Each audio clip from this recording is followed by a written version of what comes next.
Hollywood breeds a lot of stars, but there are very few great actors. Do you see yourself in that small elite group?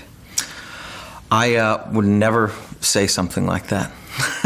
When Leonardo DiCaprio finally won his first Oscar, the internet exploded with tributes and retrospectives on his career. You'd think that since then, he would have added a dozen new roles, reinvented himself again, maybe even shifted directions entirely. But no, in all those years he's only made 4 films, and yet each one feels like a seismic event. He's never worn a superhero suit, and yet somehow he remains one of Hollywood's biggest enigmas, a man both everywhere and nowhere at once.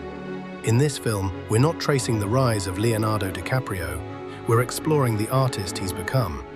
More specifically, we'll take a closer look at his latest collaboration, Paul Thomas Anderson's Battle for Battle, and try to understand the choices that define his career today.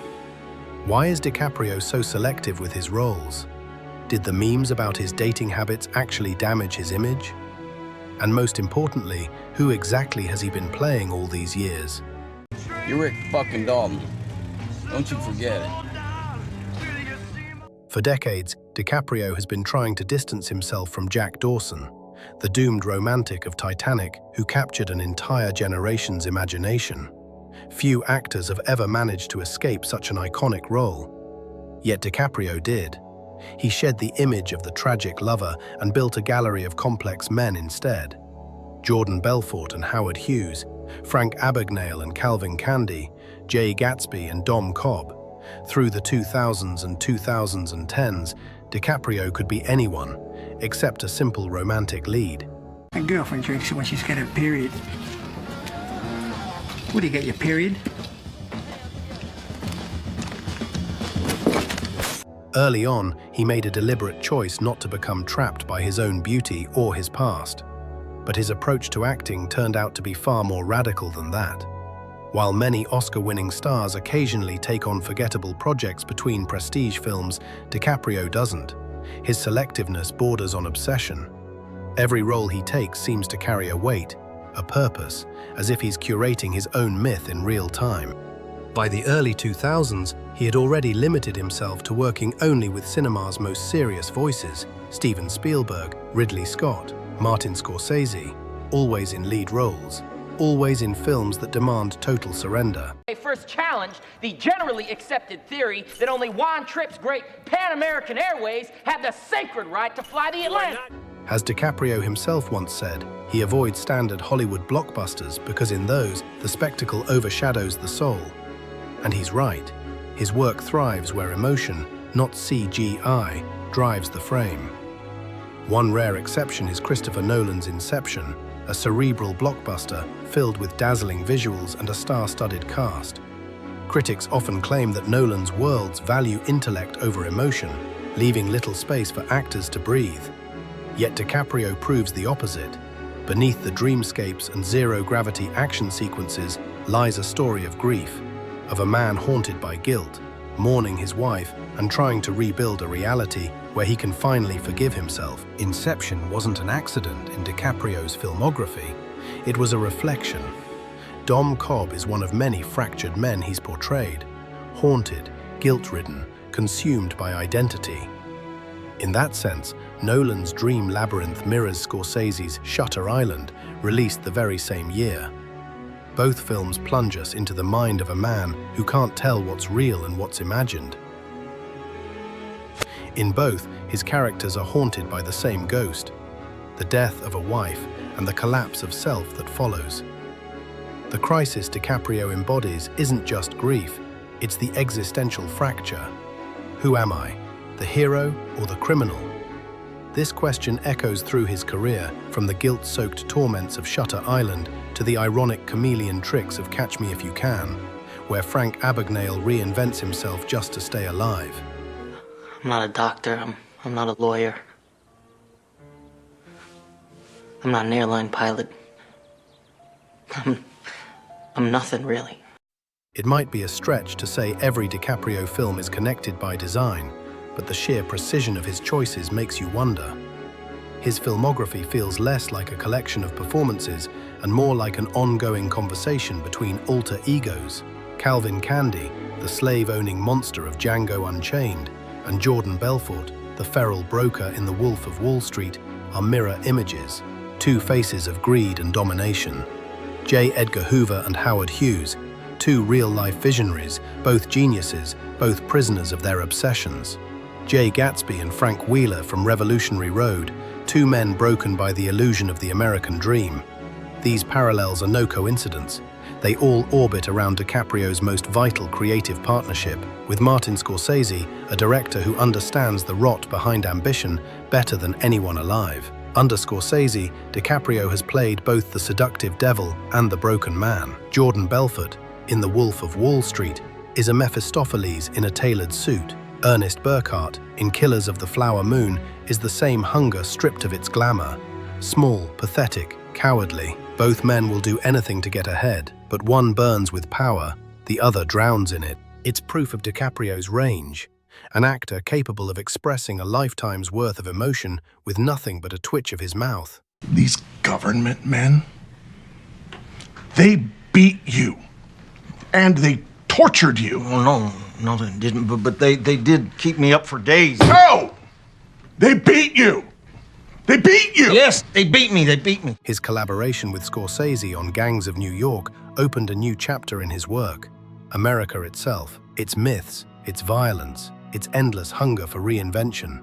DiCaprio's characters have been frontier conquerors, intelligence operatives fighting shadow wars in the Middle East, and self-made kings who built empires on fraud. Through them, he's been mapping the American psyche, its arrogance, its faith, and its decay. One thread binds them all. Every DiCaprio character exists inside a moral paradox. Whether he's fighting crime, chasing justice, or simply surviving, the same truth surfaces. America runs on power, and power demands violence. All the shooting.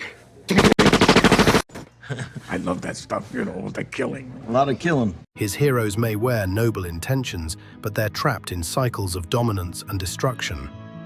Nowhere is this clearer than in Django Unchained. Calvin Candy isn't just a slave owner, he's a grotesque parody of one.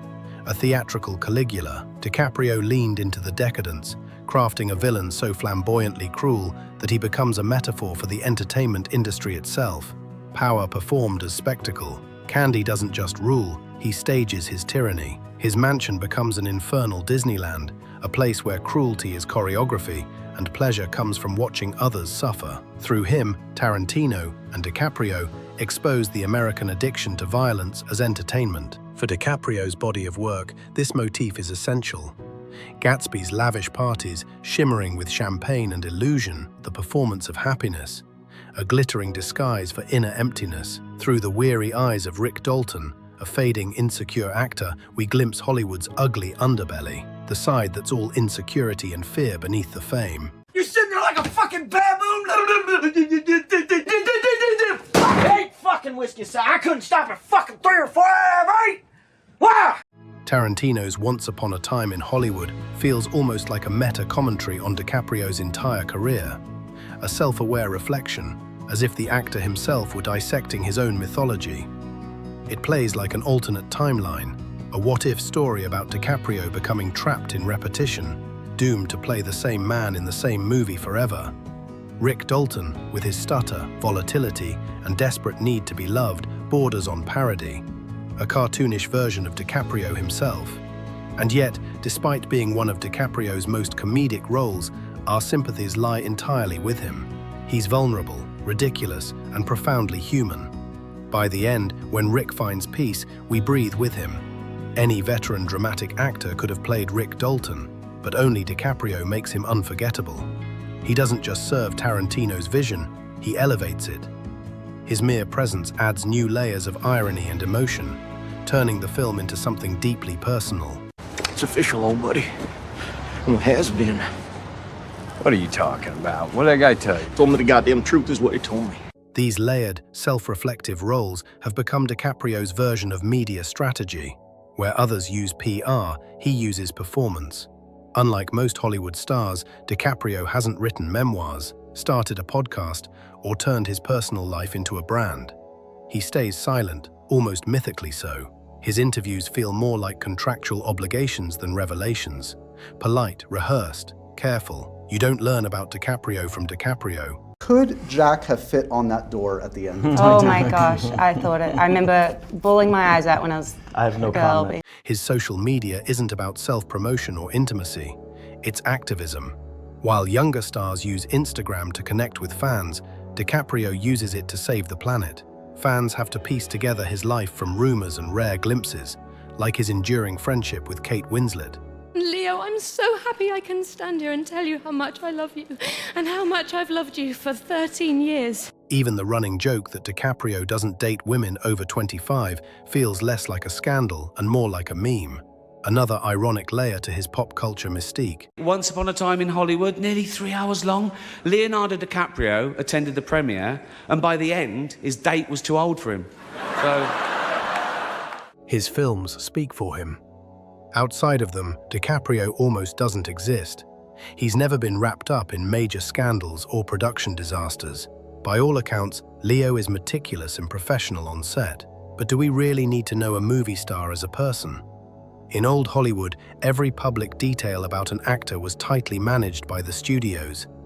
DiCaprio still follows that code, but now he's the one deciding what the audience gets to know. Even at the peak of his triumph, his Oscar speech, there wasn't a trace of vanity on his face.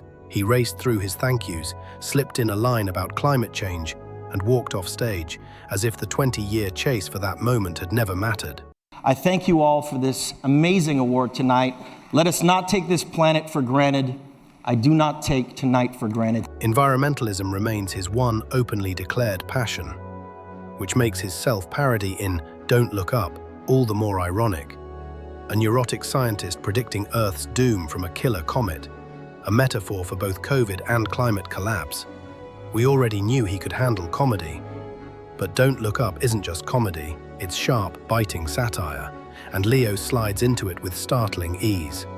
He's not a cartoonish scientist, but a tragicomic man collapsing under the weight of his own helplessness. Even in a mainstream film like this, DiCaprio brings painfully human emotions, more fitting for an indie drama than a blockbuster. Yet he never hogs the screen. He gives his co-stars room to shine. You are here now, you are here now, you are here now, here now. Interestingly, every post-Oscar role he's taken has been that of a vulnerable, broken, awkward man, a loser in the best sense. But thanks to his charisma, you can't help but root for them. There's no easy way around it, son. Leonardo is aging, and so are his characters, but his craft remains untouchable. His very presence in a cast list has become a mark of quality. If DiCaprio's in it, you know it's worth watching. He'd wanted to work with Paul Thomas Anderson since Boogie Nights, but back then he chose Titanic instead. For someone committed to working only with living legends, Battle for Battle feels like a natural step. It fits perfectly into his later filmography. Once again, he plays a burnt-out man whose best days are long gone. In lesser hands, it'd be a goofy side character accidentally thrust into the spotlight. But in DiCaprio's hands, it becomes the tragic arc of a failed father. Say it, baby. Love you, Bob. Love you too. Action roles aren't new for Leo, yet under Anderson's direction, he leans into something new. Cartoonish, almost slapstick energy. After the Oscar, you'd expect anything from Leo, except maybe that he'd play a new Big Lebowski. God damn it! Viva la revolution! Leonardo DiCaprio might just be the last true movie star, in the old Brando sense. Unreachable, mysterious, and yet strangely familiar. While others from his generation, like Matthew McConaughey or Matt Damon, take on lighter projects, DiCaprio treats every film like art. That's why his filmography is so enviably consistent. He almost never misses. Even so-called misfires, like The Beach, once dismissed, now seem unfairly criticized in hindsight. Every young actor chasing greatness will inevitably be compared to DiCaprio, and maybe that's the truest measure of his legacy. One actor who outshined an entire generation. The problems of today's industry will fade, the greats will remain. And something tells us, this will forever be remembered as the DiCaprio era. That was the best acting I've ever seen in my whole life. Like you.